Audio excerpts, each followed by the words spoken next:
Namaskar, Hare Krishna, Basu Ghosh Das here. Following up on my video from the day before yesterday on female Diksha gurus, I wanted to talk about Varnashram considerations in connection with the topic of female Diksha gurus.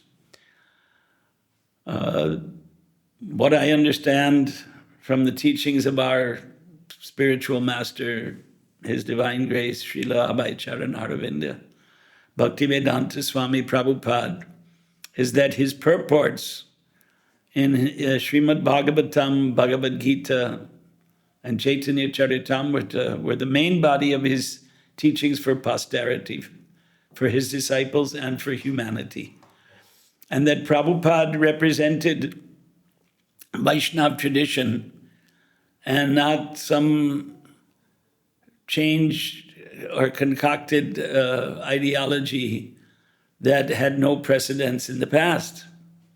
So, let's get going on Varnashram. Particularly, there's an important verse to my mind in the 9th canto of Srimad Bhagavatam, chapter 10, text number 50. I'm reading the translation here. Being pleased by the full surrender and submission of Lord Bharata, Lord Ramachandra then accepted the throne of the state. He cared for the citizens exactly like a father, and the citizens, being fully engaged in their occupational duties of varna and ashrama, accepted him as their father. Before I read the purport, I heard a lecture the other day of one of my senior godbrothers. I think I mentioned it briefly in my podcast from the day before yesterday, where he said Krishna did not instruct Arjuna in Bhagavad Gita to be a Kshatriya, and I was flabbergasted that somebody could say that who's a disciple of Srila Prabhupada. So let's hear this purport on this same topic of, Kshatriya means Varnashram, sannyasi means Varnashram. You can't be a Swami, XYZ Swami, ABC Swami, unless you're following the Varnashram system. Purport. People are very fond of the pattern of Ram Rajya. And even today, politicians sometimes form a party called Ram Rajya. But unfortunately, they have no obedience to Lord Rama. It is sometimes said that people want the kingdom of God without God. Such an aspiration, however, is never to be fulfilled. Good government can exist when the relationship between the citizens and the government is like that exemplified by Lord Ramachandra and his citizens. Lord Ramachandra ruled his kingdom exactly as a father takes care of his children, and the citizens, being obliged to the good government of Lord Ramachandra, accepted the Lord as their father. Thus, the relationship between the citizens and the government should be exactly like that between father and son. When the sons in a family are well trained, they are obedient to the father and mother. And when the father is well qualified, he takes good care of the children. As indicated here by the words Swadharma Nirata Varnashrama Gunanvitaha. The people were good citizens because they accepted the institution of Varna and Ashrama, which arranges society in the Varna divisions of Brahmana, Kshatriya, Vaishya, and Shudra, and the Ashrama divisions that of Brahmacharya, Grihastha, Vanaprastha, and Sannyas. This is actual human civilization. People must be trained according to the different Varnashram occupational duties, as confirmed in Bhagavad Gita 4.13, Chatur Varnam Maya Shrishtam Guna Karma Vibhagashaha. The four Varnas must be established according to varying qualities and work. The first principle for a good government is that it must institute this Varnashram system. The purpose of Varnashram is to enable people to become God-conscious. Varnashram acharavata purushena paraf puman Vishnur aradyate. The entire Varnashram scheme is intended to enable people to become Vaishnavas. Vishnur asya devata. When people worship Lord Vishnu as the Supreme Lord, they become Vaishnavas. Thus, people should be trained to become Vaishnavas through the system of Varna and Ashrama, as they were during the reign of Lord Ramachandra. when everyone was fully trained to follow the Varnashrama principles. So in Varnashrama, women are not counted as part of the four Varnas. There's another quote in this regard from Prabhupada. In a lecture in 1969, on July 16th in Los Angeles, Prabhupada said, "Therefore, according to Vedic system, a boy born in a Brahmana family, he is allowed all the sanskaras, reformatory process, but the girl is not. Why? Now, because a girl has to follow her husband. So if her husband is Brahmana, automatically she becomes Brahmana. There is no need of separate reformation. And by chance she may be married with a person who is not a Brahmana, then what is the use of making her a Brahmana? That is the general method. So therefore, even born in a Brahmana family, a woman is taken as woman, not as Brahmana." So if we actually accept these teachings of Prabhupada, which is the ancient tradition here in Bharata, in India, then there's no question of a woman becoming a Diksha Guru when she cannot have the Yagnopavit Sanskar. I talked about that the day before yesterday. And it's the ancient tradition. It's followed in all the Vaishnava Sampradayas. Those who don't follow it are called Sahajiyas. They take very cheaply the rules and regulations, but they don't follow, as Prabhupada said, you must follow Varna and Ashrama. So Prabhupada gave Brahminical initiation to men. Now there's an argument, well, he gave it to women, but he didn't give the sacred thread. That is the actual sanskara. So you can only take it as a time and place adjustment in order to continue deity worship in the West, when in 55 years ago, when there were no Brahmanas abroad, there was no Vedic culture, nobody knew what it was. But as Prabhupada brought us Westerners closer and closer to Vedic culture, he brought us to India so we could learn the culture. In Hyderabad in 1975, I was present when Prabhupada lectured to 10,000 people and said, folding his hands, "Please don't give up your culture." Now we are Gaudiya Vaishnavas, Bengali Vaishnavas, and the people of Hyderabad, they're not Bengali Vaishnavas, they're Hindus. But please don't give up your culture.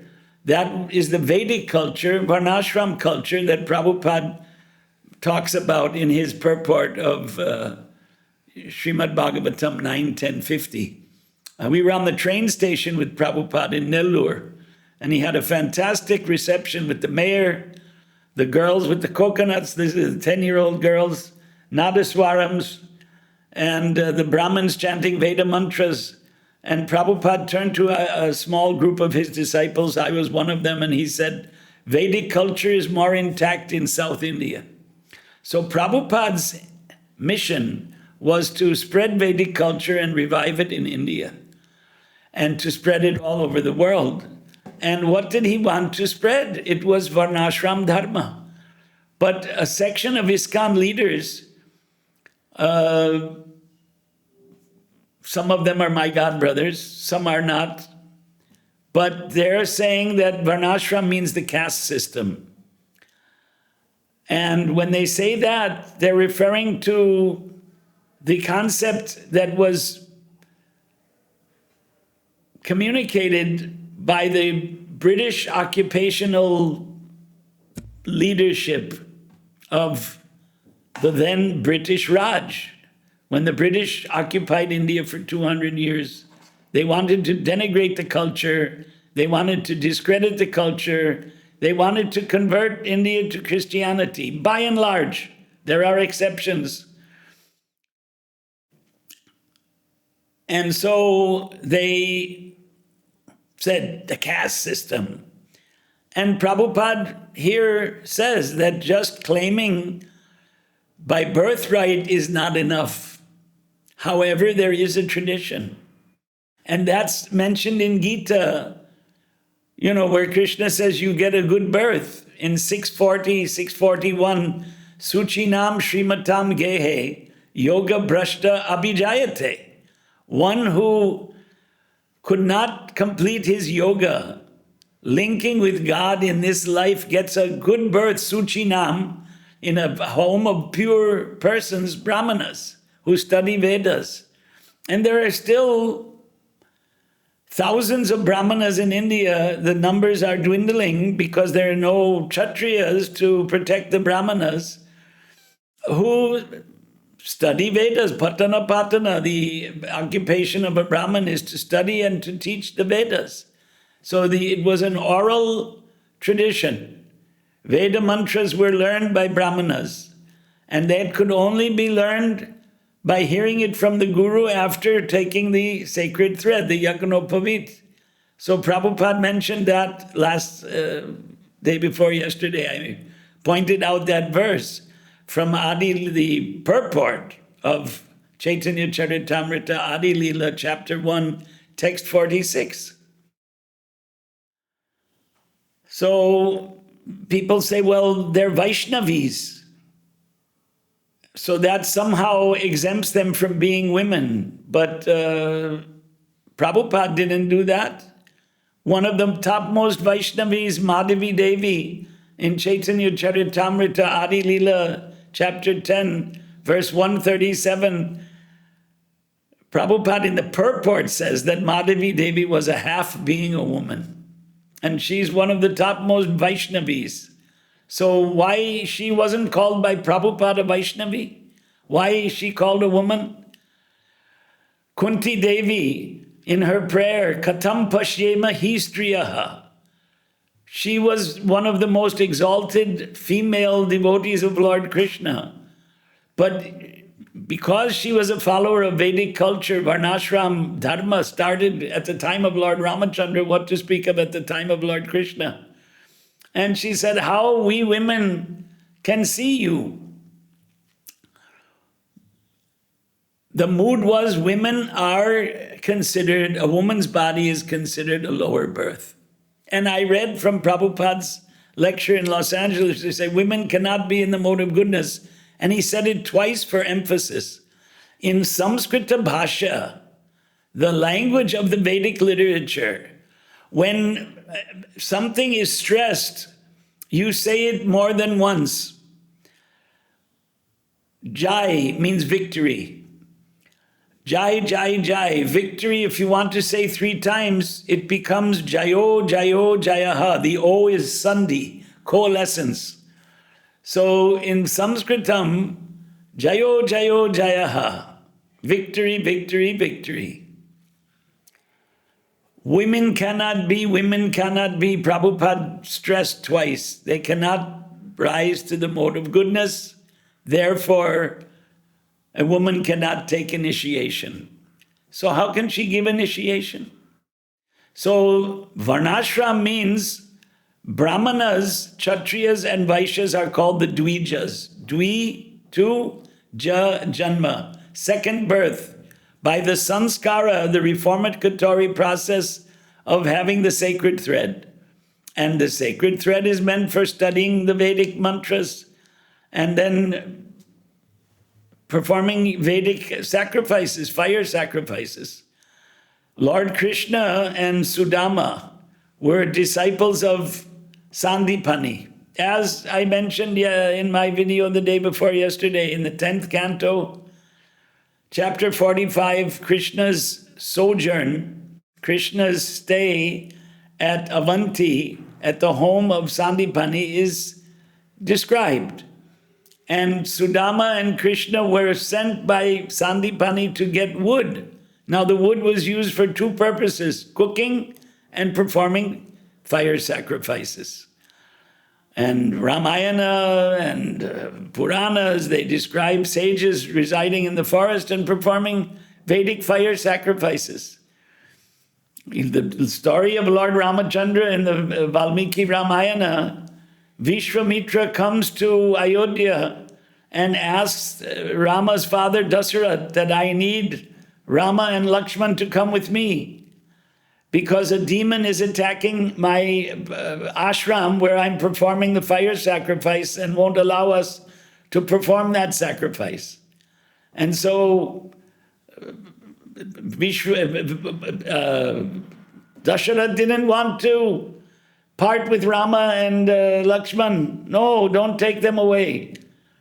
Finally, he was convinced by his own priest, Vashishta, let them go. So Lord Ramachandra's pastimes were that he was trained as a Kshatriya by Vishwamitra and given all kinds of weapons. So to say that Kshatriya Dharma is not the aim of Vedic literature is it's giving a wrong guidance. It's giving a wrong guidance. Kshatriya Dharma is intrinsic to the Varnashram system, Varnas, Brahmana, Kshatriya, Vaishya, Shudra. How can anybody who reads Srila Prabhupada's purport, like this particular purport, can't say that Krishna did not instruct Arjuna to be a Kshatriya and follow Kshatriya Dharma, but to be a devotee. But in Gita, Krishna told Arjuna, Yudhyasva, you fight, mad anusmaran, thinking of me. So obviously Krishna wanted Arjuna to be a devotee. Manmana bhava mad bhakto, think of me, become my devotee. But he also instructed him to fight, and he fought. That's the Mahabharata story. After the Gita was spoken, now I know what is my duty. Moha nashta smritir labdha. My illusion is gone. Now I remember my duty as a Kshatriya to fight. And Krishna drove the chariot, Parthasarathi, and Arjuna killed his grandfather Bhishma. He wanted to be killed by Arjuna. Those were Arjuna's arrows, not Shikandi's arrows. This is common knowledge of anyone who studies the Mahabharata or the Valmiki Ramayana, that Kshatriya Dharma is, Gita, as Prabhupada quotes here, Chatur Varnam Maya Shrishtam, I created the Varnashram. How can this be denied? How can this be denied? Very, very strange. It is the contamination of Maya, or the contamination of modern egalitarian ideology, where they say everyone in society is equal. Well, Prabhupada said that on the platform of the soul, the Atma, we're equal. Mamai vangsho jiva loke jiva bhuta sanatanaha. The jivas are equal, but the jivas are in different bodies. And in the material world, the body of a Brahmana is more conducive to yoga and spiritual life than the body of a Shudra. And the same is for a body of a male compared to the body of a female. The psychology of a male is different from the psychology of a female. And Prabhupada says in that lecture that he gave at Los Angeles, September 22nd, 1972, that if the woman serves the husband, she gets the spiritual benefit of the husband. That's the Vedic concept. And Prabhupada wanted to spread that concept. The only thing that's missing is Samskrita Bhasha. Otherwise, Prabhupada changed the dress, he changed the name, he changed the food habits, he changed their religion. Only Samskritam Shikshaniyam, Samskrita has to be learned. And Samskrita means culture. Su-Samskrita, very cultured. So all these concepts for thousands of years were conveyed in Samskritam, but we're lazy. We don't want to learn Samskritam. So here, have it in English, have it in French, have it in Punjabi, have it in Farsi, Arabic, all the languages of the world. But what is that you're having? Become a Vaishnava through the system of Varna and Ashrama. These are the words of Prabhupada in his purport. So to say that Prabhupada said something else, then how can you ignore this? You have to take this into consideration. He wrote Prabhupada made many time and circumstance statements. I asked Prabhupada, is it better to follow the one religion of the West, or to worship the demigods? I asked him in Vrindavan in 1975 on a morning walk, and he said it's better to worship the demigods because by following the Vedic system you get gradual elevation. And then he said these Western religions are the religions of the meat eaters. He told me that. So he didn't ascribe a lot of importance to the Western religions. But you'll hear Prabhupada's own disciples saying, and Prabhupada also had said, the leaders of the Western religions are our gurus. But Prabhupada never lectured from the Bible, did he? Or the Quran, or the Torah. Prabhupada lectured from the Bhagavatam, from the Gita. He told stories from the Mahabharata. He quoted Chanakya. He wanted to spread Vedic culture. Some people call Vedic culture Indian culture. Some people call it Hindu culture. But the culture is based on Vedas. 4 Vedas, the 6 limbs of the Vedas, and then Vedic supplementary literature, the Nigamas, and then the Agamas. Agama shastras, there are 140 Pancharatra Agamas. Prabhupada accepted them. Rupa Goswami accepted them. In the Bhakti Rasamrita Sindhu, there's that famous verse, Shruti, Vedas, Smriti, the Dharma shastras, Puranadi, the Puranas, the Mahabharata, and Ramayana, Valmiki Ramayana, and other such historical Vedic literatures. Pancharatra, Shruti, Smriti, Puranadi, Pancharatra, Vidim Vina. Without these shastras, bhakti is a disturbance in society. Aikantiki harer bhaktir utpata yaiva kalpate. Kalpate causes, or comes to be, and utpat, disturbance. So bhakti has to adhere to the instructions of Prabhupada in his purports, not only for the followers of ISKCON, but for the human society at large. And changing that to satisfy egalitarian principles that are popular in Western countries is a mistake. It's not what Prabhupada intended. He did not intend to have so-called egalitarianism. Well, there's egalitarianism is a myth. It's not possible for everyone to be equal. Communism was supposed to spread egalitarianism. Excuse me, and communism is atheism. And communism collapsed. Even China is only communist in name only. They're encouraging business. A couple other quotations I wanted to. Prabhupada spoke about Varnashram in the Varnashram College in 1974 in Vrindavan. I think it was March or early April 1974. So Satsvarupa was his secretary at the time. And he said, Srila Prabhupada, is this school, meaning the Varnashram College, for women or just for men? And Prabhupada replied, for men. Women should automatically learn how to cook, how to cleanse home. He was referring to Vaishnavis. He was referring to the devotees in the movement. He was not referring to people outside of the movement. They're welcome, but he wasn't referring to them. Satsvarupa said, so they don't attend Varnashram College, the devotee women? No. Again, for stress, this is Indian tradition, Vedic tradition. To stress, you say something twice. Prabhupada, no. Varnashram College is especially meant for the Brahmana, Kshatriya, and Vaishya. Not for the Vaishnava, no, for the Brahmana, Kshatriya, and the Vaishya.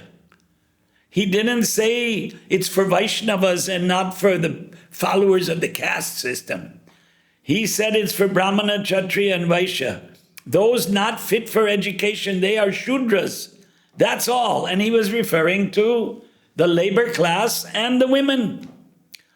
Or those who are reluctant to take education, Shudra must, that's all. They should assist the higher class. So it's very clear from these words of Prabhupada that he didn't intend women, devotee women, followers of his movement, to go to school, go to the Vaishnav Varnashram college, and to become gurus, to become Diksha gurus. So then in 1974 in Italy, on May 27th, this is well known to us, where Yogeshwar asked Srila Prabhupada, so here's a problem. The women today want the same rights as men. How can they be satisfied? And Prabhupada replies, everything will be satisfied, just like our women. He didn't use the word Vaishnavi. He said, just like our women, Krishna conscious, they are working. They don't want equal rights with the men. It is due to Krishna consciousness. It's not due to egalitarianism. It's due to Krishna consciousness. They are cleansing the temple. They are cooking very nicely. They are satisfied. They never said that I have to go to Japan for preaching like Prabhupada.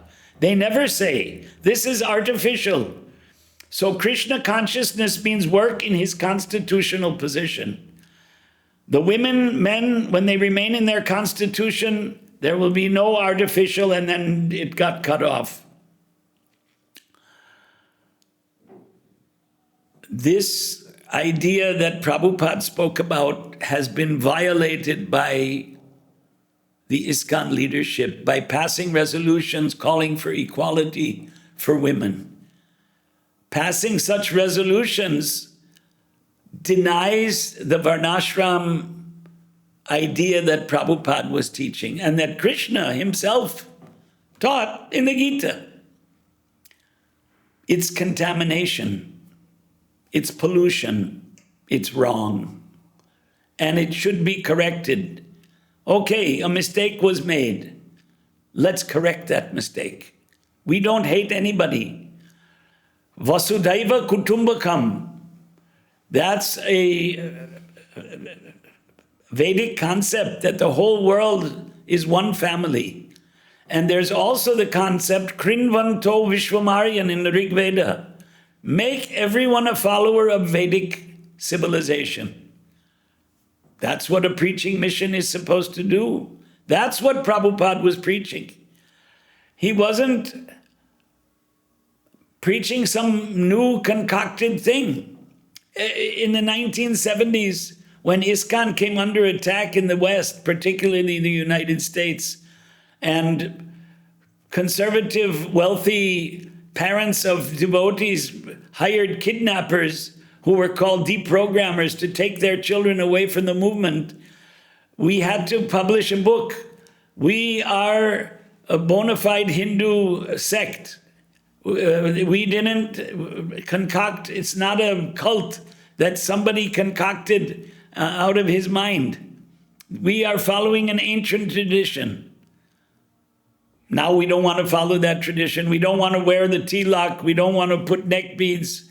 We don't want to put a dhoti and a kurta or a chadar. What is that? That's an abrogation of what Prabhupada taught. I think I'll end it here because there is more. There is more, but I don't want to make it too long. People don't have a tendency to watch videos that just go on and on. So we'll take it up in another video in a couple of days. Thank you for watching. Thank you for the response. Thank you for your comments. We had numerous comments from all over the world for my last video, and I hope this video also sparks deep consideration, deep contemplation about the mission of Prabhupada and his teachings in his purports, which are what he intended for the whole world for the next 10,000 years. Hare Krishna. Punardarshanaya. See you again.